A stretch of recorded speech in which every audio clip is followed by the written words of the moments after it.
history.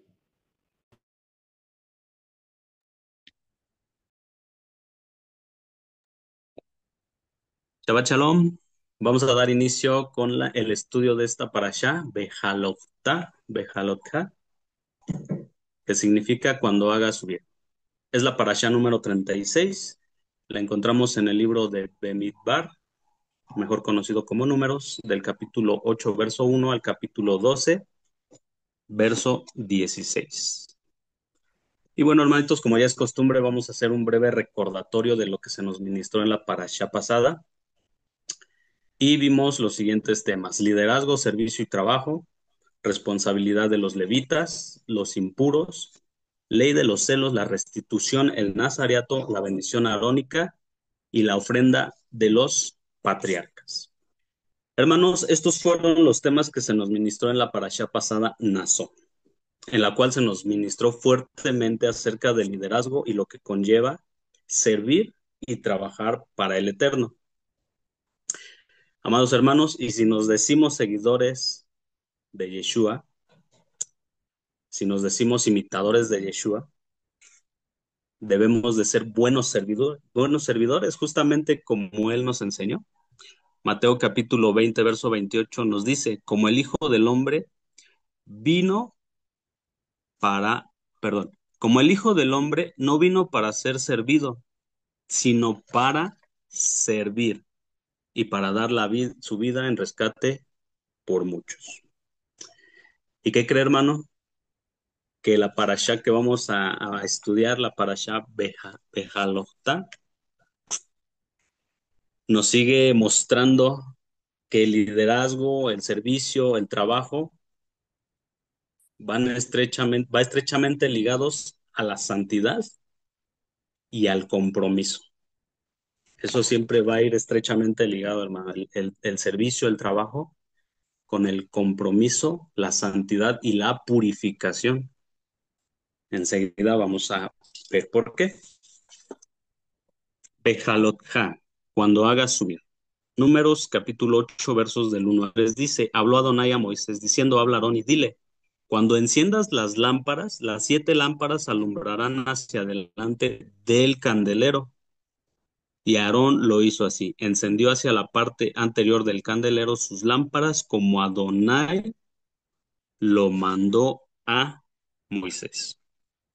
Leyendo esta parte de la escritura, hermanos, podemos comprender que el inicio de esta parashá nos menciona 3 elementos muy importantes. Número 1, la luz de la menorá. Número 2, el sumo Cohen. Y número 3, nos dice la escritura que debía de alumbrar hacia dónde, hacia adelante. Esta palabra adelante en el hebreo es la palabra panim, que significa rostro, presencia, cara. ¿Así, hermanito? Eso es lo que significa la palabra panim, rostro, presencia, cara. Hermanos, la amada casa de Judá menciona que las lamparillas de la menorá tenían un ángulo sobresaliente, no eran completamente redondas, sino tenían un ángulo sobresaliente, como un piquito, digámoslo así, un piquito que iba hacia adelante. De esta forma, cuando el sumo sacerdote encendía las lámparas o las lamparillas de la menorá, la luz resplandecía en su rostro. Esto a mí me impresionó, hermanos, porque podemos comprender, viendo estos elementos, podemos comprender que Yeshua es la palabra hecha carne y Yeshua es lámpara a nuestros pies, justamente como dice el Salmo 119, 105. Lámpara es a mis pies tu palabra y lumbrera a mi camino. Y retomando un poquito esto, hermanos, que estamos hablando del sumo Cohen, que era el encargado de encender las lamparillas de la menorá para que la luz resplandeciera en su rostro. Esto va dirigido para mis hermanos varones. Hermano varón, usted va a ver en esta parashá, va a ver un aspecto muy importante, ¿no? Que es el Eterno hablando a la cabeza, que es Moisés, y Moisés transmitiendo el mensaje al sumo Cohen. Esto es lo que estamos viendo, es lo que vamos a ver a través de esta parasha. Y esto es de llamar la atención, hermano. ¿Por qué me dirijo a usted, hermano varón? Porque nosotros estamos llamados a hacer eso, ¿no? Justamente, ser Koanim dentro de nuestros hogares. Y más allá de eso, hermano, estamos llamados a hacer luz. Estamos llamados a santificarnos o a purificarnos dos veces más o doblemente. ¿Por qué? Porque vamos a estar al servicio del Eterno. Y se nos ha dado la responsabilidad, hermano varón, de justamente eso, ¿no? De liderar nuestros hogares, nuestras familias, nuestros hijos. Ahora, hermanos, vamos a ver que la amada casa de Judá también nos refiere que los tres brazos centrales de la menorá representan o se puede formar la letra Shin. ¿Pero qué tiene que ver la letra Shin dentro de la menorá? Bueno, la Shin representa el concepto de Shinui, que significa cambio para mejor. Cuando una persona se da cuenta que es imperfecta, hace un intento por mejorar su condición. Este cambio está directamente conectado con el concepto de Shuvah, que significa retorno. Pero hermano, hermanos, hermanas, ¿a qué debemos de retornar? ¿A qué debemos de retornar? A la luz, a la palabra, a Yeshua. Y hago énfasis, hermanos, porque esto es algo muy tremendo y nuevamente me dirijo a los varones que me estén escuchando. Y no se lo estoy diciendo nada más por decírselo o porque se me ocurrió, ¿no? Porque al hermano José Luis se le ocurrió, no, sino porque esta parasha habló muy fuertemente a mi vida y me hizo comprender estos aspectos, que debemos de hacer esa shubá, esa teshuvá, ese retorno a la Torá, como dice el Salmo, ¿verdad? Que esa palabra es la Torá, es lumbrera a nuestro camino. Debemos de retornar. En Malaquías capítulo 3 versos del 2 al 3 nos dice, ¿quién podrá soportar el tiempo de su venida? ¿O quién podrá estar en pie cuando Él se manifieste? Porque Él es como purificador. Ahí lo resalté en rojo. Luego purificador.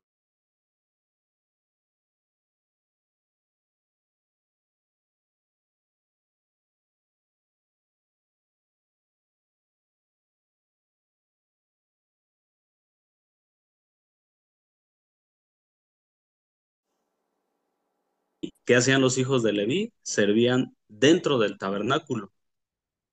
No era un trabajo menor. Más adelante vamos a ver qué requisitos les dio el Eterno a los hijos de Leví.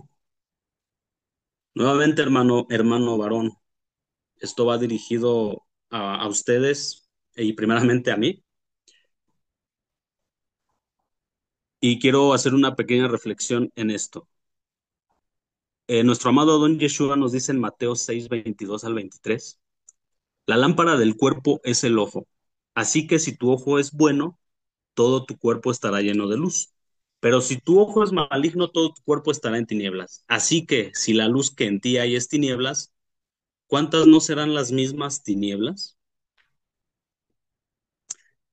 Hermano, hermanos, ciertamente el Eterno, hermanitos, nos mandó o nos dio esa maravillosa bendición, como le decía al principio, de ser Koanim, de ser el Cohen dentro de nuestros hogares. Pero esto, hermano, requiere santidad, purificación, requiere una diligencia más allá de nuestros límites. Vamos a ver a lo largo de esta parasha cómo se nos sigue haciendo énfasis en las cabezas de los clanes de Israel, en los servidores, en todo esto. Y justamente ahí en Mateo podemos ver que se nos llama a hacer luz y se nos dice que si nuestro ojo tiene luz, pues todo nuestro cuerpo va a tener luz. Pregunta, hermanos, hermanas, ¿qué está entrando por nuestros ojos? la palabra del Eterno o estamos quizás viendo videos que no nos edifican en redes sociales? ¿Qué estamos mirando? ¿Cuál es nuestro objetivo? ¿Nuestro objetivo es Yeshua, la Torá? ¿O seguimos viendo las cosas y las aberraciones del mundo? ¿Dónde están nuestros ojos? ¿Dónde está puesta nuestra mirada? ¿En la luz y en las bendiciones? ¿O estamos en tinieblas y en pecado? Justamente, hermanos, eso nos demanda la palabra y eso nos enseña al inicio de esta parashá que debemos de ser luz. Vamos a analizar la palabra alumbrarán. Seguimos en Números capítulo 8 versos del 1 al 4. La palabra alumbrarán tiene su raíz en la palabra or, es la número 215 y significa alumbrar, ser o llegar a ser luz.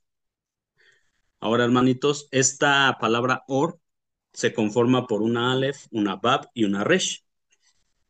La Aleph representa la cabeza, la fuerza, el líder, el poder, la potencia, la existencia. Está representando a Yeshua. Juan capítulo 8 verso 12 nos dice que Yeshua es la luz del mundo. También en la palabra or encontramos una Bab. Según la amada casa de Judá, la Bab representa un gancho que conecta lo celestial con lo terrenal. Yeshua es esa conexión entre lo celestial y lo terrenal a través de su luz, a través de su Torah. Y por último tenemos la letra Resh. Esta se refiere a una cabeza, pero una cabeza de hombre. Ahí está hablando de nosotros, ¿verdad? En Mateo capítulo 4 versos 14 al 16 se nos dice que debemos de ser luz. Así como el sumo Cohen al encender las lamparillas de la menorá, la luz alumbraba su rostro, de igual forma Moisés cuando descendió del monte Sinaí con las tablas de la Torá, ¿qué fue lo que sucedió? Su rostro resplandecía. Claro, porque estaba en la misma presencia del Eterno. En Primera Tesalonicenses capítulo 5 verso 5 nos dice que somos hijos de luz. Amén. Palabra del Eterno. Porque todos vosotros sois hijos de luz e hijos del día. No somos de la noche ni de la tiniebla. Amén. Amén. No somos de la noche ni de las tinieblas. Hermanos, hermanos varones, nuevamente vemos esta repetición, ¿no? El Eterno le habla a Moisés. Moisés, ¿qué es? Cabeza, ¿no? Es el intermediario entre el Eterno e Israel. Nuevamente, se le habla al sumo Cohen, ¿no? Que debía de encender las lámparas. Nuevamente vemos esta repetición, este ciclo repetitivo. Se nos está hablando a nosotros, varones, como cabezas. Nosotros somos los que debemos de llevar esa luz, debemos de ser imitadores de Yeshua, porque dice la palabra, ¿no? Que la cabeza de todo varón es Yeshua, y somos hijos de luz. Este tema es para reflexionar, amados hermanos. Vamos a ver la consagración de los levitas. Estamos en Números capítulo 8 versos del 5 al 26. Ahí es donde se nos habla de la consagración de los levitas. En Números 8 del 5 al 7 nos dice, también Adonai habló a Moisés diciendo, toma a los levitas de entre los hijos de Israel y haz expiación por ellos. Así harás para expiación por ellos. Rocía sobre ellos el agua de la expiación y haz pasar la navaja sobre todo su cuerpo y lavarán sus vestidos y serán purificados. Aquí tenemos la palabra toma, que en el hebreo es yakaj, que significa aceptar, acercar, admitir, adoptar, adquirir. Y tenemos la palabra purificados, que en el hebreo es tajer, que significa ser puro, físicamente sano, claro, no adulterado, físicamente sano. Esto me llamó la atención. Y bueno, esta parte de la parashá nos menciona que debían de ofrecer dos becerros con una ofrenda de harina. También nos dice que Aarón los presenta ante Adonai. Son apartados e inician sus trabajos. Adonai los toma como primogénitos. Inician su servicio a los 25 años, concluyen a los 50 años. Después de esto, pues podían servir como guardias en el tabernáculo. Y se nos dice que debía de ofrecer holocausto. Hermanitos, sus micrófonos. Gracias. Se nos dice que debería de ofrecer holocausto. Pregunta, hermanitos, ¿qué característica tenía el holocausto? Se quemaba completamente. Consumía completamente. Se consumía exactamente, gracias, hermanita. Se consumía completamente en el fuego.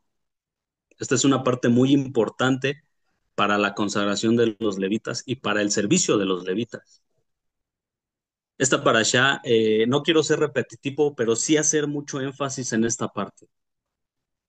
Estos varones tenían que ser purificados y se ofrecía un holocausto. La palabra purificados es tajer, como ya lo vimos, y significa ser puro, sano, claro, no adulterado. Debían de quemar todo su pecado, toda su inmundicia para poder servir al Eterno. Debemos, hermano, nuevamente, hermano varón, debemos de ser extremadamente santos, apartados, purificados, no solamente en el interior, sino también en el exterior. Porque aquí en esta parte se nos dice que también deberían de pasar navajas sobre todo su cuerpo. Esto es algo que me llamó mucho la atención. Y ahí buscando encontré que, según el comentario de Rashi, el rasurado simboliza la renuncia a la apariencia mundana y además la dedicación a la santidad. También simboliza limpieza y pureza física, ya que deberían de ser, los levitas deberían de ser puros tanto interiormente como exteriormente. Y hermano, esto cobra sentido cuando leemos Romanos capítulo 6 versos del 12 al 13. Amén. Dice la palabra del Eterno. No reine, pues, el pecado en vuestro cuerpo mortal para obedecer sus concupiscencias, ni tampoco ofrezcáis vuestros miembros como instrumentos de iniquidad para el pecado, sino ofreceos vosotros mismos a Elohim como viviendo fuera de los muertos y vuestros miembros a Elohim como instrumentos de justicia. Amén. Amén.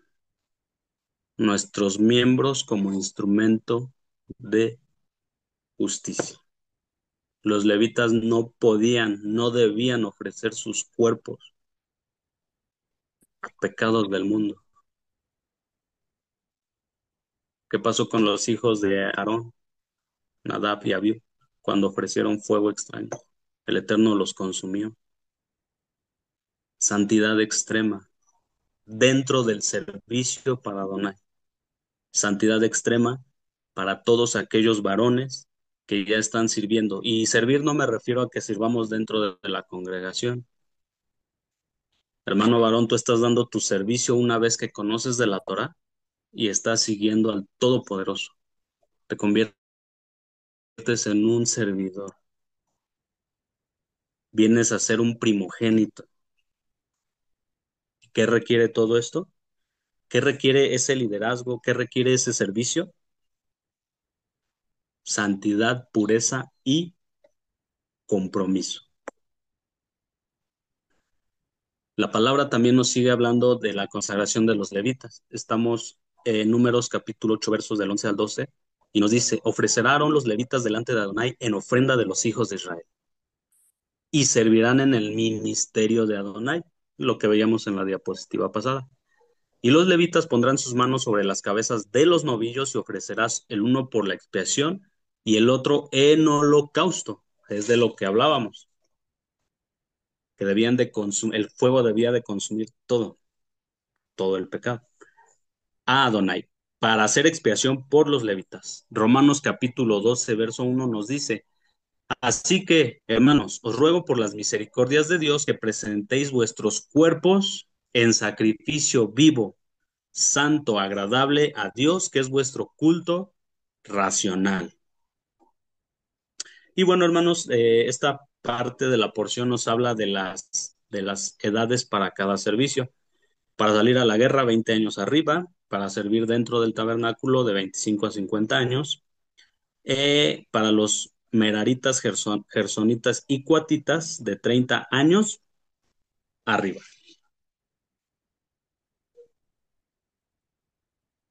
Vamos a pasar a Pesach Sheni, o segunda Pascua. Estamos en Números capítulo 9, versos del 1 al 14.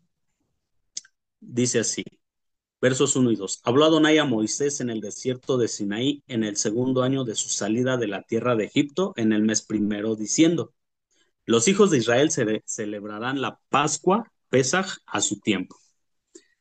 Y pues, como bien sabemos, se debía de celebrar el primer mes a los 14 días, entre las dos tardes, con panes sin levadura, con hierbas amargas y sobre todo con la circuncisión física. Y aquí muchas veces, hermanos, ponemos pretextos, ¿verdad? Porque decimos, no, pues es que Dios sabe mi condición y sabe que mi corazón está circuncidado. Déjeme decirle algo, hermano. Si su corazón está circuncidado, por ende lo va a llevar a cumplir todos los mandamientos y se va a circuncidar exteriormente. Si está circuncidado exteriormente, pues es muestra de que está circuncidado del corazón. Van estrechamente ligados. No los podemos desligar. No podemos, bueno, sí podemos decir es que tengo el corazón circuncidado, pero pues la circuncisión física no. Sí podemos, pero no debemos. Es incongruente hablar de esa forma. En Números capítulo 9, versos 6 al 7 nos dice: pero hubo algunos que estaban inmundos a causa de muerto y no pudieron celebrar Pesaj aquel día. Vinieron delante de Moisés y delante de Aarón aquel día y le dijeron a aquellos hombres: nosotros estamos inmundos por causa de muerto. ¿Por qué seremos impedidos de ofrecer ofrenda a Adonai en su tiempo entre los hijos de Israel? Aquí podemos rescatar tres puntos importantes. El primero es que estaban inmundos por causa de muerto. El segundo es que se presentan a Moisés y Aarón. Y aquí, hermanitos, voy a hacer énfasis porque la palabra nos dice que estos varones se acercaron a Moisés. Moisés no fue a buscarlos ni hizo un censo para ver quién sí la celebró y quién no. Aquí vemos el interés, el anhelo de estos varones por querer obedecer al Eterno en tiempo y forma. No pudieron porque estaban inmundos, pero se muestra el interés al ir a buscar a Moisés y a Aarón. Amén. Y es que, hermanos, debemos de comprender que celebrar Pesaj en el segundo mes no significa que nos vamos a desobligar de celebrarlo en tiempo y forma. No significa eso, hermanos. El Pesach Sheni es un acto de misericordia de parte del Eterno para aquellos que por causas de fuerza mayor no pudieron celebrarlo en el mes de Abib. Es una causa sumamente importante para no poder celebrar. Así que, hermana, a ti que se te ministró celebrar Pesaj, participar de Pesaj, participar de panes sin levadura, a ti que se te ministró y tú no quisiste, porque pusiste pretextos, porque muchas cosas, o porque decías, no, es que no estoy preparado. Hermano, hermana, déjame decirte que ahí a ti sí se te cuenta como pecado. Números capítulo 9, verso 13 nos dice: mas el que estuviere limpio y no estuviere de viaje, si dejare de celebrar la Pascua, la tal persona será cortada de entre su pueblo, por cuanto no ofreció a su tiempo la ofrenda de Adonai. El tal hombre llevará su pecado. Así que, hermanos, esta es una advertencia muy fuerte y muy clara de parte del Eterno. Debemos de hacer o debemos de obedecer en tiempo y forma, tal cual lo manda el Eterno.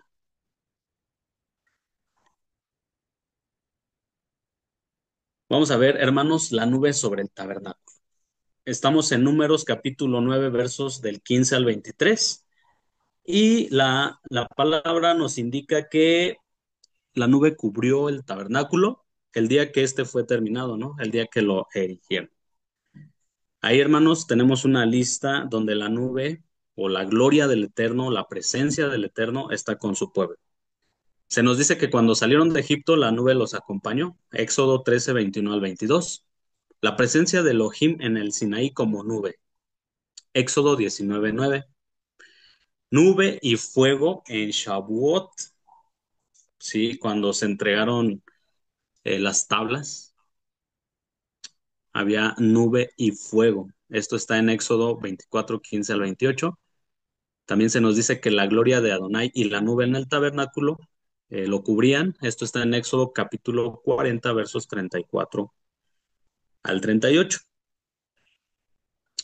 La nube de día y el fuego de noche, hermanos, expresan esa compañía, esa protección, ese amor, ese liderazgo que Adonai tiene por su pueblo. Deuteronomio 5:33 nos dice que debemos de andar en el camino de Adonai. El Eterno a través de la nube guiaba al pueblo. Hebreos 13:6 nos dice que el Señor es nuestro ayudador.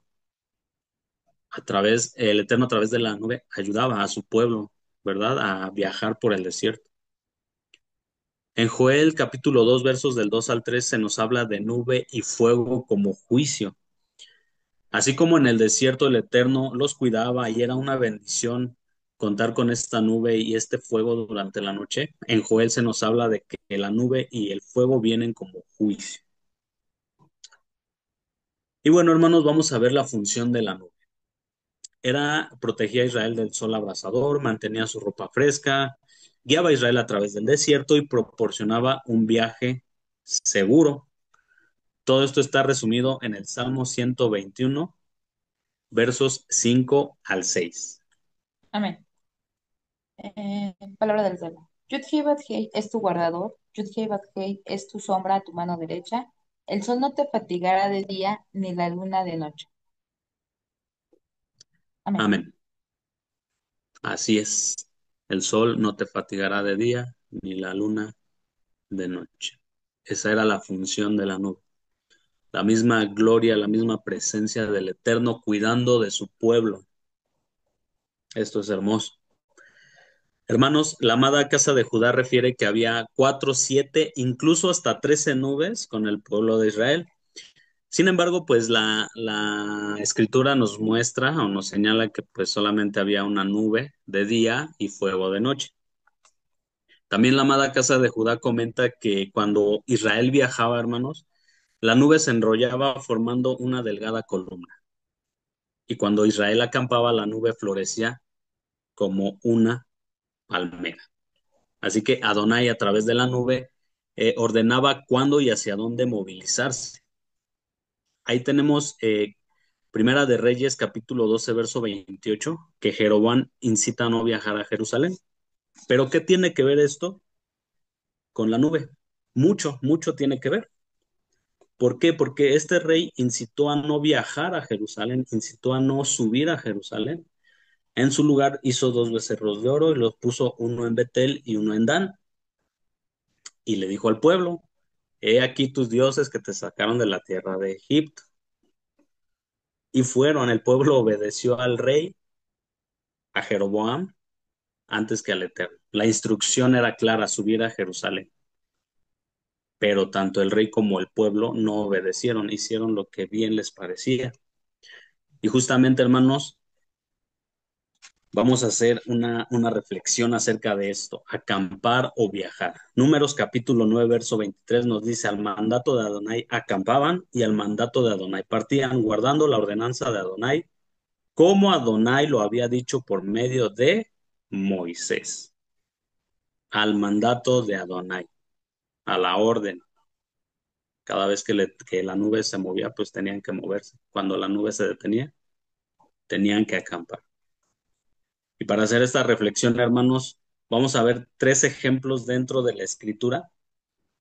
Tenemos ahí en segunda de Samuel 11 del 1 al 2. Tenemos al rey David. ¿Qué tenía que hacer el rey David y no lo hizo? Pregunta. Estamos hablando de quedarse quietos o movilizarse. Estar en guerra. Amén. El mandato decía que debía de salir Él estaba en a su la guerra. aposento, hermanito. El día que él pecó, él estaba dormido y sus hombres habían ido a la Exacto. guerra. Pero él tenía que salir a la Él guerra. tenía que salir al frente, de hecho, pero él se quedó en su casa. Tenía que viajar, tenía que movilizarse. Sin embargo, se quedó quieto, inerte. ¿Y qué consecuencia hubo? Acerca de esa pregunta, ¿qué consecuencia hubo, hermanitos? Vio a Betsabé. El pecado con Betsabé. Hubo una consecuencia. En Génesis 22 del 1 al 11 se nos habla de Abraham. Es la contraparte, ¿no? del rey David. Abraham se le pidió o se le ordenó viajar. ¿Viajó o no viajó Abraham? Sí. Sí, partió dejó a su parentela, lejá. Amén. Obedeció, ¿verdad? Al mandato de Adonai viajó Abraham. ¿Hubo consecuencia?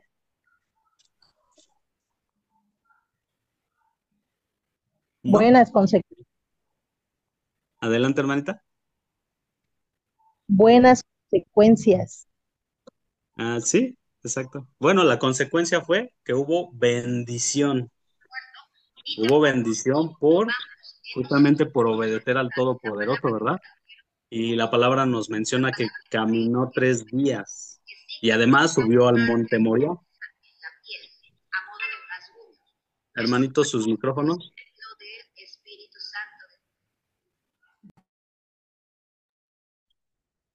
Gracias. Entonces, caminó 3 días, subió al monte Moriah, obedeció y vino bendición. ¿Cuál fue la bendición? Que su descendencia sería como las estrellas, que serían multitud como las estrellas de los cielos, como la arena del mar. Ahora vamos a ver otro ejemplo. Este es un caso excepcional. Vamos a hablar de Pablo, de Saulo. Saulo se movilizó, sí, pero se movilizó de acuerdo a su convicción. Recordemos que él iba rumbo a Damasco, pero por convicción propia. Sin embargo, Yeshua, ¿qué le dijo? Detente, no es por ahí el camino. Lo derribó, cayó postrado en tierra, Saulo, y seguidamente nuestro Adón Yeshua le ordenó viajar a Damasco. Reflexión, hermanitos. ¿Realmente estamos avanzando conforme Adonai nos manda? ¿O estamos avanzando conforme a lo que nosotros creemos? Porque es muy fácil corromper nuestros corazones, nuestros pensamientos. Porque es que el Eterno sabe mi condición. Es que el Eterno sabe que no puedo dejar de hacer muchas cosas. Es que el Eterno ya nos mandó cesar, reposar el séptimo día,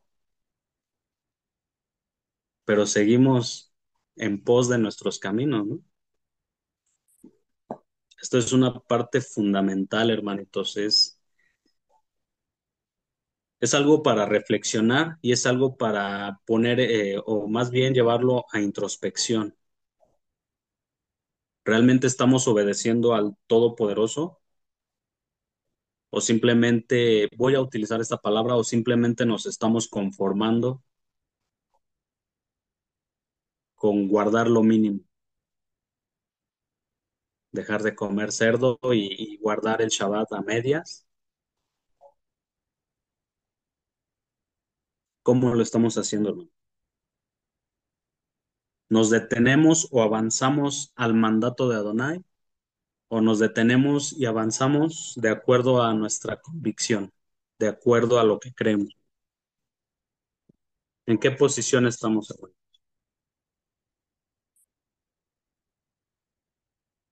Vamos a seguir con las trompetas de plata, que en hebreo es Hatzotzerot. Estamos en Números capítulo 10, versos del 1 al 10. Y la palabra nos dice que eran dos trompetas de plata, se usaban para convocar y mover los campamentos. Nuevamente estamos hablando de esa movilización. Al tocar ambas trompetas se reunía el pueblo a la puerta del tabernáculo. Al tocar una trompeta se reunían los jefes de los clanes de Israel. Aquí se nos menciona que se hacía el sonido de tequía. Este sonido de tequía es un sonido claro y largo y nos lleva, hermanitos, a reconocer a Adonai como único Rey Supremo. No sé si lo recuerda, hermanito, pero es el primer sonido que sale del shofar cada vez que lo tocamos. Permítame tocar mi shofar para mostrarle cuál es este. Amén.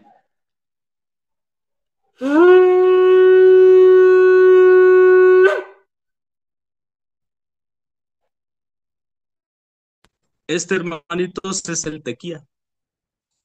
El otro es más largo, pero es el tequía gadola. Este sonido es el que tocaban para reunir a los jefes de los clanes de Israel. La escritura también nos dice que únicamente los descendientes de Aarón las pueden o las podían tocar.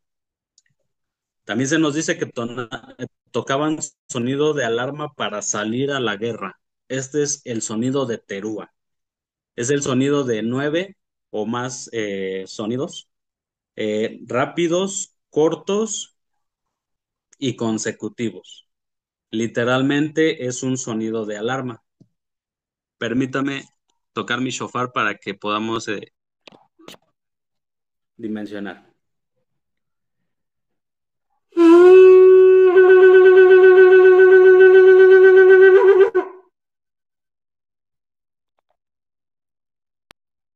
Este, hermanitos, es el terúa. Es el sonido de alarma para salir a la guerra. Este toque, hermanos, anuncia la llegada del día grande y terrible del Todopoderoso.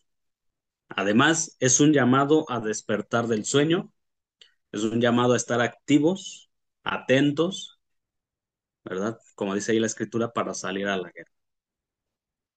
También la escritura nos dice que se debía de tocar trompeta en tiempos de alegría, festivales anuales, roscodes, ofrendas quemadas y ofrendas de paz. Y vamos a ver aquí algo muy, muy peculiar, hermanito, algo que me llamó la atención.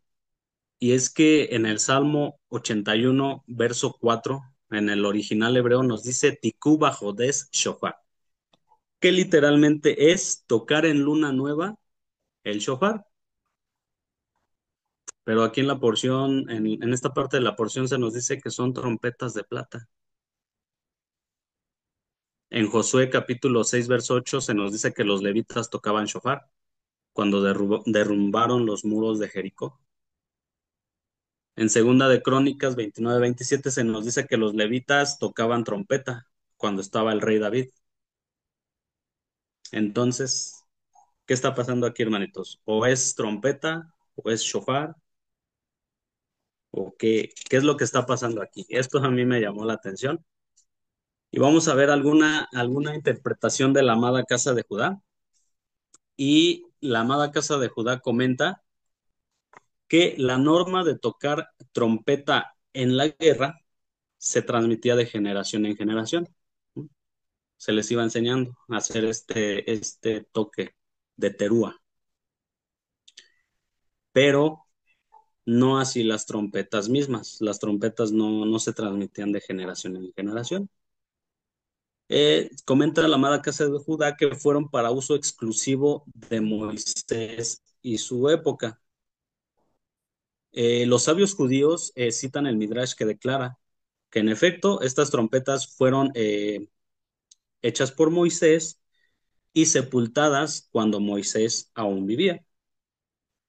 Esta interpretación, hermanos, surge del versículo 2, Números 10, verso 2, que dice en el original hebreo, tú las, no, perdón, en Números 10, verso 2, en el original hebreo dice, haz para ti. O sea, el Eterno le estaba diciendo a Moisés, haz para ti 2 trompetas de plata.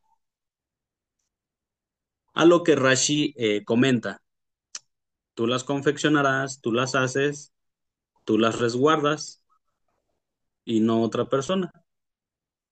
Además comentan que Moisés tenía estatus de rey.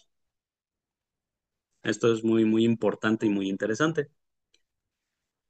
Y aún así, Josué, aún siendo su sucesor, Josué no se le permitió usar estas trompetas de plata, ¿no? O sea,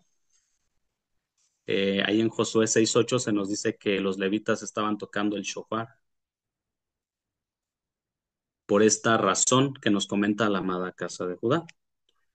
Vemos que en Segunda de Crónicas que David con los levitas pues sí tocaron trompeta.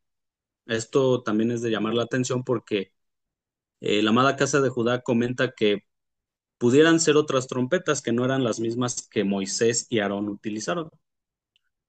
Sin embargo, teniendo en cuenta que la amada casa de Judá menciona que Moisés tenía estatus de rey y él resguardaba las trompetas y literalmente eran suyas, el Eterno le dijo, haz para ti. Y tomando en cuenta que con el rey David también se tocaron las trompetas, podemos deducir, hermanos, que esto es un apunte profético a nuestro Adón Yeshua, siendo él nuestro Rey Supremo, nuestro Rey Soberano, y recordando que la plata dentro de la Escritura es redención. Así que, hermanos, no tocamos trompetas de plata porque estamos esperando la redención de nuestro amado Adón Yeshua, como dice Primera Tesalonicenses 4:16. Amén. Palabra del Eterno. Porque el Señor mismo con voz de mando, con voz de arcángel y con trompeta de Elohim descenderá del cielo. Y los muertos en Mashiach resucitarán primero. Amén. Amén. Podemos ver que ahí la Escritura nos dice que con voz de mando. El shofar representa la voz del Eterno. Nuevamente, hermanitos, los que tocamos shofar, debemos de purificar o de ser, vaya, ser santos, ser kadosh, como los levitas, ¿no? Se consagraban al Eterno en su cuerpo físicamente y quemaban todos sus pecados, los consumía el fuego. Eso es lo que representa el shofar, la voz de Dios, la voz de mando de Dios. ¿Y qué nos dice la Escritura? Que con trompeta. Entonces ahí estamos esperando que nuestro amado Adón Yeshua nos movilice al tocar shofar y las trompetas de plata. Así que no estamos transgrediendo el mandamiento, no estamos transgrediendo la Torah, estamos utilizando el cuerno, el shofar, haciendo alusión a la voz del Eterno, a esa voz de mando. Amén. Y bueno, hermanitos, se nos habla que los israelitas salen del Sinaí. Esto es en Números capítulo 10, versos del 11 al 36. En el verso 12 se nos dice, y partieron los hijos de Israel del desierto de Sinaí según el orden de marcha y se detuvo la nube en el desierto de Parán. Aquí vemos, hermanitos, que las tribus de Judá, Isaacar y Zabulón eran las que iban al frente. Nuevamente se nos menciona las cabezas de cada clan, o más bien de cada tribu de Israel. De Judá, Nazón; de Isaacar, Natanael; de Zabulón, Eliab. Seguidamente iban los Gersón y Merari, los que cargaban las tablas y las cortinas del tabernáculo. Después iba Rubén, Simeón y Gad, con cada cabeza de cada tribu. Después salían los cuatitas con el tabernáculo, perdón, con el arca en hombros. Después salía Efraín, Manasés, Benjamín, con las cabezas de cada tribu. Y dice la escritura que a la retaguardia iba Dan, Aser y Neftali. Todo llevaba un orden y marchaban conforme el Eterno les mandaba. Ahora vamos a entrar a esta parte muy importante, hermanos. Siento que me tocó una parasha muy confrontante. Y es el pueblo se queja. Estamos en Números capítulo 11, versos del 1 al 35. Nos dice, hermanos, la palabra que el pueblo, que hubo queja de parte del pueblo. La palabra es anán, que significa murmullo, dolerse. La escritura nos dice que estaban en Taberá, un lugar donde ardió fuego. También se nos dice que la gente extranjera deseó. Este es un punto muy importante. La gente extranjera deseó. La palabra para deseo es taba, que significa codicia, anhelo. Los hebreos codiciaban el pescado, despreciaron el maná. Esto nos habla de ingratitud. También se nos dice que salían a recogerlo del suelo, caía durante la noche. Se nos muestra que Moisés no soporta la queja de todo el pueblo. Y entonces Adonai pone 70 ancianos. La escritura también nos dice que un mes entero, hermanos, un mes entero comerían carne hasta aborrecerla.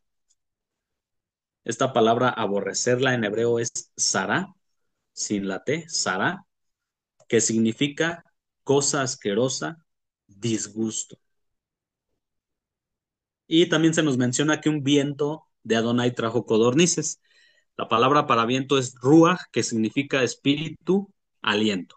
O sea que el propio aliento del Eterno, la propia palabra del Eterno fue la que les mandó las codornices. Pero a causa de su queja y de su ingratitud, en lugar de que los israelitas degustaran las codornices y fueran placenteras a su paladar, lejos de eso, ¿qué fue? Fue cosa asquerosa y fue un disgusto. ¿Todo por qué? Por la ingratitud, por despreciar el maná, por despreciar esa bendición que el Eterno les daba cada noche, dice la Escritura. Yo lo veo así, hermanitos, la bendición está ahí, enfrente de nosotros. Pero ¿qué nos corresponde a nosotros, hermanos? Salir a recoger la bendición del Todopoderoso y sobre todo, no quejarnos, no ser ingratos. Pero ¿qué propició esta ingratitud, hermanos? Aquí podemos ver dos cosas que propició la ingratitud. Número uno, los hebreos se dejaron llevar por lo que dice la palabra que salió una multitud mixta, ¿no? Con los hebreos. Otras versiones dicen chusma, otras versiones dicen gentuza. Entonces, esta gente extranjera, la que no era pueblo de Israel, fue la que inició o comenzó deseando. Y los hebreos se dejaron llevar por ese deseo. Lo escucharon y se dejaron llevar por ese deseo. Eso los llevó a la ingratitud. Otro punto que los llevó a la ingratitud fue creer que la esclavitud les ofrecía mejores dádivas que lo que les estaba dando el Eterno. Y hermano, de verdad que esto es bien, bien, bien repetitivo dentro de algunos de nosotros. Yo no estoy aquí para juzgar, ni mucho menos. Simplemente esto es algo que yo alcancé a percibir dentro de esta porción. Y de verdad, hermanos, la ingratitud muchas veces sale de nuestra boca. A mí en lo personal, hermanos, me ha costado mucho trabajo dejar la ingratitud. Por todo me quejaba, nada me parecía. Pero ¿qué pasa? El Eterno nos va purificando como vimos al inicio. De todo eso se debe de consumir. La ingratitud, la queja. Y esta parte es bien importante. No debemos dejar que los de nuestro alrededor hablen y que eso de alguna forma sea una influencia para nosotros, porque fue lo que les pasó a los hebreos. Se dejaron influenciar por la gente extranjera, que fue la que empezó a desear. Y volvemos al inicio de la parashá. ¿Somos luz o somos tinieblas? ¿Somos pueblo del Eterno y obedecemos sus mandamientos o nos dejamos llevar por las cosas del mundo? Y es que también, hermanitos, esta parte de que muchas veces creemos que el pecado, la esclavitud, nuestra vieja manera de vivir nos ofrecía cosas mejores que las que hoy tenemos. Muchas veces bueno, en lo personal he llegado a pensar eso. Hoy por hoy ya no, bendito el Padre. Pero creer, hermano, que la esclavitud, el pecado, el mundo te va a dar mejores dádivas que el Todopoderoso, eso no es posible. Eso te lleva a la ingratitud, a la queja. Hermano, cuando el pueblo hebreo estaba despreciando el maná, cuando estaba aborreciendo el maná, cuando se estaba quejando del maná, se estaba quejando de aquel pan vivo que descendió del cielo, que es nuestro amado Adón Yeshua. Hoy por hoy es diferente, claro que no. Muchas veces nos parece un disgusto, nos quejamos de la palabra. Muchas veces, hermanos, nos parece un disgusto reposar el séptimo día. Lo echamos por menos y decimos, no, pues es que, pues voy a trabajar tantito, ¿no? Y estamos desechando, nos estamos quejando, nos estamos volviendo ingratos. Eso es algo que debemos de erradicar dentro del pueblo de Israel. Si ya conocemos Torah, es lo que debemos de erradicar la ingratitud. Es mejor agradecer por todo. Dice Job, Adonai dio, Adonai quitó, sea el nombre de Adonai bendito. Agradecer por todo. Y una vez, hermanos, que empezamos a agradecer por todo, por lo que el Eterno nos da, por lo que el Eterno no nos da, por la salud, por la enfermedad, por la paz, por los problemas. Cuando empezamos a agradecer por todo eso, hermanos, por lo bueno y por lo malo, nuestra perspectiva cambia. Dejamos de ser ingratos y por ende dejamos de quejarnos. Así que, hermanos, mucho, mucho, mucho cuidado con lo que sale de nuestras bocas. Mucho cuidado con lo que estamos hablando. Mucho cuidado con lo que estamos escuchando. Mucho cuidado. Y justamente esta parte nos lleva a la siguiente diapositiva, que es Miriam y Aarón murmuran. Estamos en Números capítulo 12, versos del 1 al 15, donde se nos dice que hablaron contra Moisés o criticaron. ¿Por qué? Porque había tomado una mujer cusita.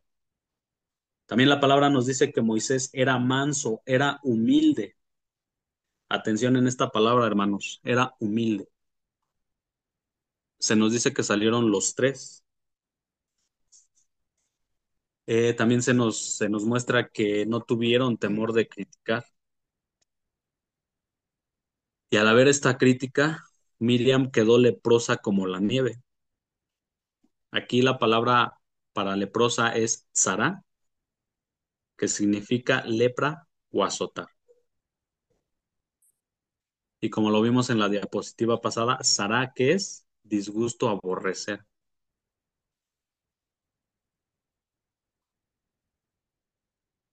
Es una aberración o es abominable delante del Eterno murmurar o criticar. También la palabra nos menciona que la sacaron 7 días. Estuvo fuera del campamento 7 días por criticar a Moisés, por criticar a esta cabeza de todo el pueblo de Israel. No estaba criticando a cualquier persona, estaba criticando a un líder, a una cabeza. Además de que estaba criticando a un hombre humilde, a un hombre manso. Por esta razón, pues la sacaron 7 días del campamento. En Mateo capítulo 18, versos 15 al 17, se nos dice qué debemos de hacer cuando un hermano peca contra ti. Se nos dice que se debe de hablar en privado con la persona que te ofendió.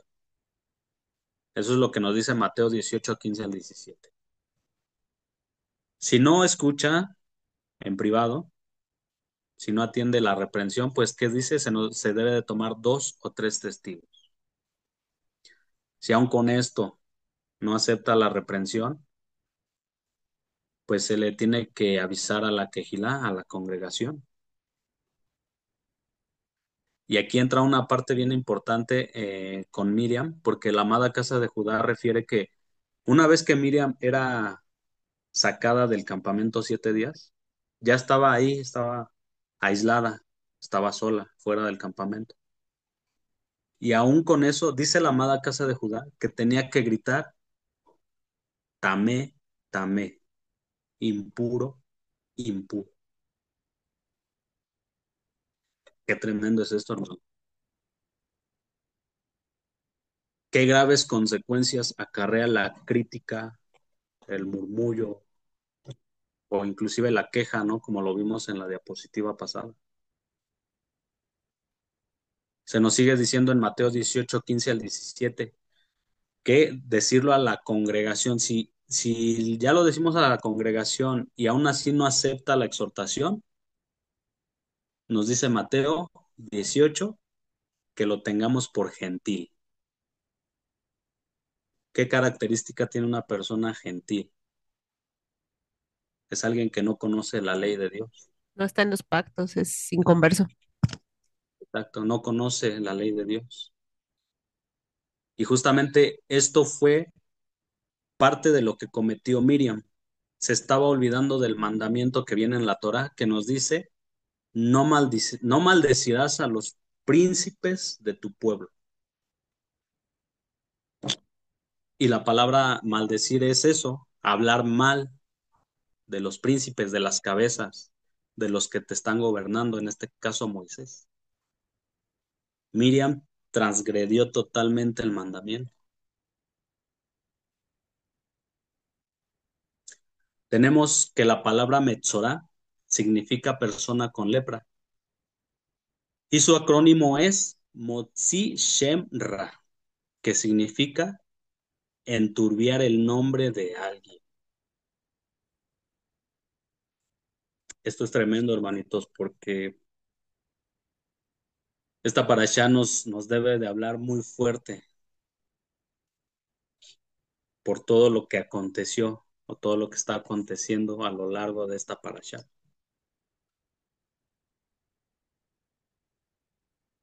Como les decía, Motzi Shem Ra significa enturbiar el nombre de alguien.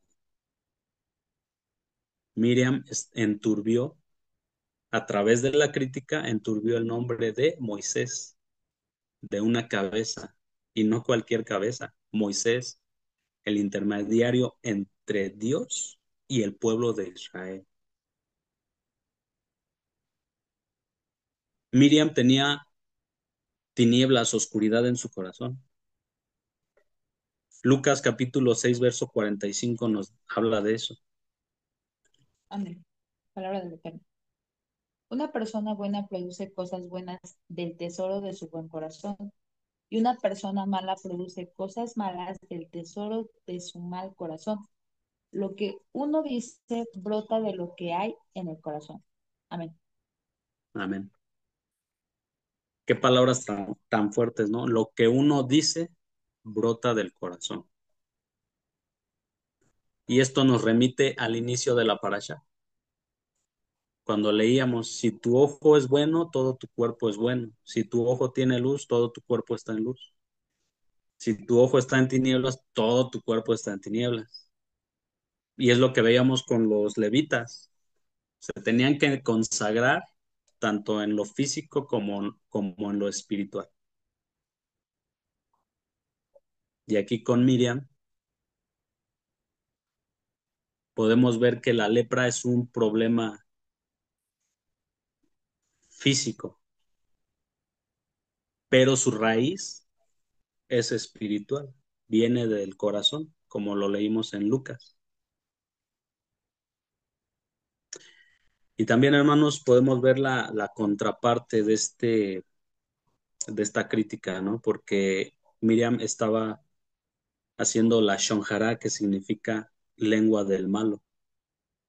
Estaba con ese orgullo. Y podemos ver la contraparte, ¿no? Moisés era un hombre humilde. Por un lado tenemos a Miriam con orgullo y la shonjara, y por el otro lado tenemos a Moisés siendo humilde. Por un lado tenemos a Miriam con el Yetzer Hara, que es la inclinación al mal, y por el otro lado tenemos a Moisés con el Yetzer Tov, que es la inclinación al bien.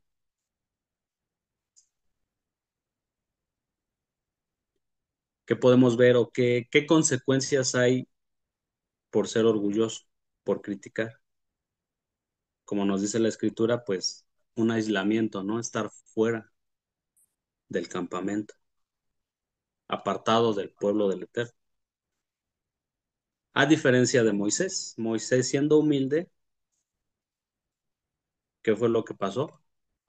El Eterno puso 70 ancianos a su alrededor, en los cuales el Eterno puso del mismo espíritu que le dio a Moisés. Vemos estas dos partes, ¿no? Vemos la contraparte. Así que, hermanos, para reflexionar, ¿de qué lado estamos? ¿De la humildad o del orgullo? ¿Del Yetzer Hara, inclinación al mal? ¿O del Yetzer Tov, la inclinación al bien?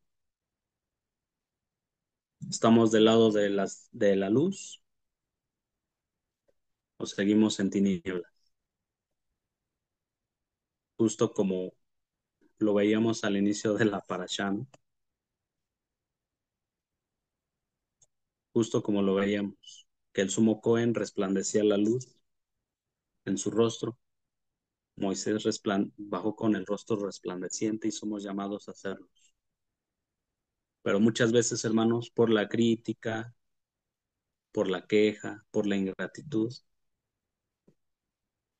no podemos avanzar y no podemos llegar a ser luz, porque aún hay tinieblas en nuestro cuerpo, en nuestro interior, en nuestros miembros.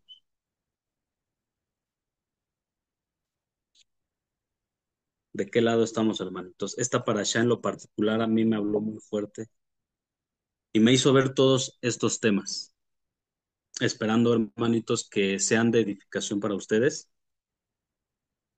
y esperando, hermanitos, que podamos erradicar todos esos problemas que hay dentro del pueblo de Israel. Amén. Y bueno, ya con eso terminamos el estudio de la Parashá Bejalojta. Shabbat Shalom.